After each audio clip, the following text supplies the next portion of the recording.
Hello, and welcome to the Positivity in Pregnancy and Motherhood podcast. I am Jocelyn Hillam, your host, and I am here to encourage you in pregnancy, as I also try to encourage myself in pregnancy and implement the things that I have learned into my life and my pregnancies, because they have helped, and that's why I do this podcast, is because they have made a difference. I am currently pregnant with baby number 5, and it has been a good journey. I mean, at first was really hard. I think that first trimester will always be hard, but I've talked more about that in other episodes. Anyway, that's a little bit about me. Let's jump into today's episode. Hi, I'm Jocelyn, host of the Positive in Pregnancy and Motherhood podcast. I help pregnant women and mothers to find positivity in their season of life through changing their thoughts to work for them and not against them. I help mothers find the small, doable steps in thought and action without making drastic changes to their everyday mom life. And I can help you. Thanks for joining. So I've been trying to kind of go through my pregnancy, like in chronological order, how you would go through it. And that's what I've been trying to do on the podcast. Those first few weeks I was really sick, so I kind of went back and talked about how I got through those first few weeks of the sickness, which was really difficult and hard. And so I've just been trying to keep up with the topics that I've had in mind and that have come to my heart for the first trimester. And I still have a couple more that I would like to share with you. But before I share those last few from the first trimester from this 5th pregnancy, I wanted to talk with you about something that happened at the beginning of this month. So I'm going to do that this episode, but I think it can really help you. And it has been very strongly on my mind, and I felt that I needed to jump ahead and do this one before I go back to my other ideas that I would like to share about. As you have heard, or if you haven't heard, I am trying to focus on like 4 areas this pregnancy, which is kind of all encompassing and at times has been really difficult. The first area, well, they're not in a particular order, but I've wanted to eat better. I've wanted to exercise. I've wanted the libido and intimate part of pregnancy to be a lot better than it has in my other pregnancies. And then 4th, but probably most important, is to work with my thoughts. I feel like mental training and preparation is so important in pregnancy. And that's actually what the bulk of this podcast is about, and kind of the bulk of what I'm learning about. Nonetheless, I have struggled in one area particular through like 22 weeks of my pregnancy, and that has been exercise. Out of all of the areas, I didn't think that one would be the hardest to implement, but it was. It was so, I don't know what, I had a lot of mental blocks that were really holding me back from exercising. Now, the first trimester, I just couldn't exercise. And if you're in the first trimester, give yourself grace. It's okay. But once I moved out of the first trimester and I was doing better, like around week 14 or so, I started to be able to do a few more things. I still could not and did not even want to exercise. I've been talking with a friend about, she's a coach actually, and she's been on this podcast. Her name is Kim Tanner. She's an after traumatic birth pregnancy coach, but she's also a friend. And I was telling her how hard exercise was. And so we had decided to set a floor. If you don't know what a floor is in these goal setting things, I'll explain it real quick. A floor is something you can do on a day when even you are sick. And a ceiling, when it comes to your goals and desires, is like your desired ultimate, every day would be awesome if you could do that. So my desired ceiling was to at least walk 30 minutes 4 times a week. I really wanted to do that, but I hadn't set a floor. So talking with her, we decided to set a floor. We set a floor of walking around my kitchen island twice and doing like 3 cat-cow stretches. And I didn't even want to do my floor. It was so basic and so easy, but my mind was just not there. I could not get myself to even walk around my kitchen twice and do 3 cat-cows. And that went on for a couple weeks. And I don't know, I was in a mental funk. So if you're in a mental funk, know that you're not alone and that it's okay. And that with some time and with some shifting of your thoughts, you can get out of that mental funk, because I have some good news for you. I decided that I just needed to do something. Gratefully, we had one day of sunshine, which at the time of this recording is in the middle of winter. And it is harder to go outside and work out when it is cold, and it's harder to walk when you have to bundle up, when your winter clothes don't fit because your belly is growing. And it's just not as fun. But anyways, this day had sun. I was like, you know what? I'm going to go walk for 15 minutes. I'm just going to walk for 15 minutes today. And I didn't overthink it. I invited my children, and they actually all wanted to come, and we all went for this walk, and it was a good experience. And so I was like, okay, now I'm going to write this on my calendar that I walked for 15 minutes this day.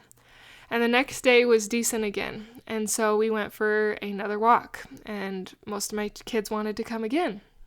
And I was really happy that I was at least hitting 15 minutes.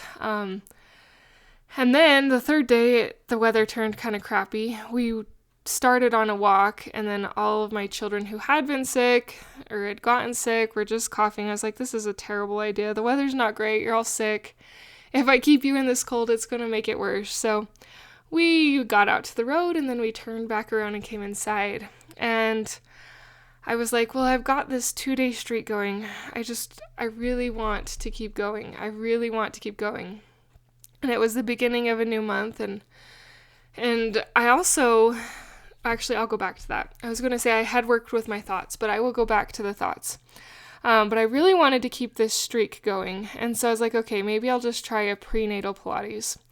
So I searched prenatal Pilates on the TV and invited the kids of mine who wanted to do it with me, and most of the girls joined with me, and it felt so good. I have done Pilates on and off for years. I have a friend who showed me Pilates, and I really, really liked it, but it had been a very, very long time since I had done Pilates. And doing this prenatal Pilates, it was safe for all trimesters of pregnancy. It felt like I wasn't pregnant. Like I just felt like a normal person. As you grow, sometimes it's just obvious that you are pregnant and you just feel it. But to have that 15 minutes where I didn't feel pregnant or feel pressure or like the belly was there, or that I was worried about the belly, or that I was thinking about childbirth, or that I was thinking about my thoughts, was amazing. And it felt so good to do 15 minutes of body movement. And I just was amazed that I could feel that way and how good that felt. And so the weather has continued to not be great, and my kids have been sick. So I've just been finding Pilates videos that are safe for pregnancy, and they feel so good and so refreshing. So I was really excited about that, and I have been really stoked that I've finally got into doing exercises. My goal right now, and this was the beginning of a new month, was to do 15 minutes 5 days a week is my goal. And I did it last week, and I am almost halfway through this week in reaching that goal. 15 minutes really isn't that long, and that's what I've had to tell myself, is 15 minutes isn't really that long. And I have all of these goals and like things that I desire in my mind, and exercise was part of those desires. being healthy through exercising, through body movement, through being a little more toned this pregnancy, and maybe gaining a little less weight if I can actually keep up with it, has been a desire. But I had to shift those thoughts first. One of the main thoughts that I chose to shift was that this is good for not just me, but for my baby. And as I thought about exercise being good for the baby, I just let myself dwell on that for a while. Like on those days where I didn't even want to do my floor, I didn't even want to walk around the kitchen twice. I would just think, you know what, exercise is good for not just you, but your baby. And then I would try to surround myself with things that encouraged exercise. I actually read that exercise is very good for your baby and actually can help with, I can't even remember where I read it or seen it. I've been following so many birth people lately that it's all muddled in my mind, but someone talked about how exercise was really good for the development of the baby, and I want to say somewhere I read it can help with like their IQ if mom works out during pregnancy. And so I started filling my mind with these sort of positive things about how good exercise was for pregnancy. The other thing I had to do that Kim Tanner, I will link to her page in the show notes. She's awesome. I will, but the other thing she told me was to give myself grace. She was like really challenging me, and she's like, so what if you don't work out? And I didn't realize it at the time, but I was feeling a lot of shame about not working out. It was like this pile of guilt that I should be working out, but I didn't even want to work out. She's like, just let it go. Give yourself grace and don't feel shame. Why do you need to work out? And so it really got me thinking of why do I need to work out? Why is this even a desire? And maybe start there. Do you need to work out? What do you feel? Do you want to? Are you just feeling in piles of shame and guilt because you're not? That is where I am at, and I am feeling encouraged, although I am not very far in the journey, but I wanted to share with you how powerful that Pilates workout was on the third day, where I just felt good. I felt energized. I felt that I just was me without all of the stress that can come with being pregnant.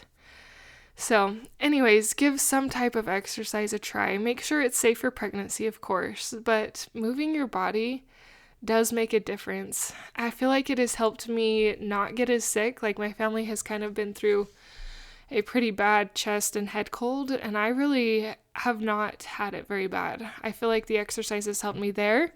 It's given me more energy. My muscles feel better. I feel more in tune with my body and my pregnancy. And overall, 15 minutes a day has been a good thing. I do desire to work that time up, but that seems daunting at the minute. So we are just sticking with 10 minutes. Just stick with something, but sometimes you do have to start. And sometimes it needs to be a little bit more than a floor. Anyway, those are a few of my thoughts. I needed more than a floor. The floor was just almost embarrassingly easy and then insufferably shameful when I couldn't do it. And I wanted to share with you today, Mama. I hope it wasn't too jumbled because I didn't have a real good outline. It was just on my mind and in my heart that I needed to share that today. One of you needs it and needs it for this moment in pregnancy.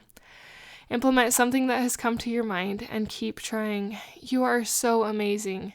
Your body is doing such miraculous things in growing your baby. And it is a miracle and so special that we get to carry our posterity and God's children within our womb.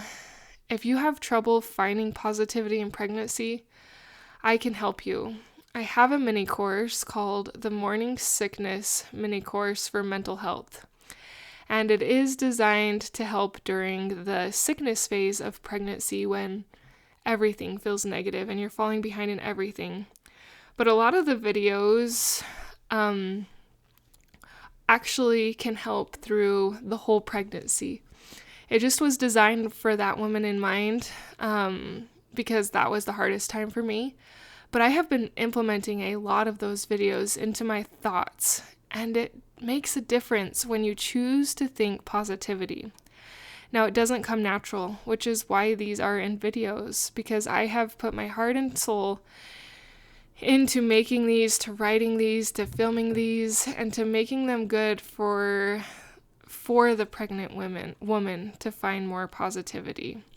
There are actually 48 videos in this course, and they are 2 to I think 8 minutes is the longest one, 2 to 8 minutes long. So they're not very long, and you can fit them into your day. When you are struggling, you can go to a short one and just use it to find a little bit more positivity. It's an intentional choice we have to make, but it is a choice that will and is, I should say that right, that will be worth it and is worth it, is what I wanted to say, but I was jumping ahead of my words. Anyway, thank you for listening, thank you for sharing, and most of all, thank you for implementing what you've learned into your life for a more positive pregnancy. Until next time. Thank you for being a part of the Positive in Pregnancy and Motherhood podcast, for listening, for sharing, and most of all, for applying these tools into your own life to improve your own happiness so that you can find your own better thoughts for a better you in a positive pregnancy, in losing that stubborn baby weight and becoming the mom you desire to be through taking small steps in thought and action to reach your goals. If you are a mother who has an inner desire to enjoy motherhood and pregnancy better, but you are having difficulty figuring it out, I can help you. I can help you find the small, doable steps without drastic changes to your everyday mom life. Reach out, let's connect, and let's see you move forward. My name is Jocelyn, and I thank you for listening. Until next time.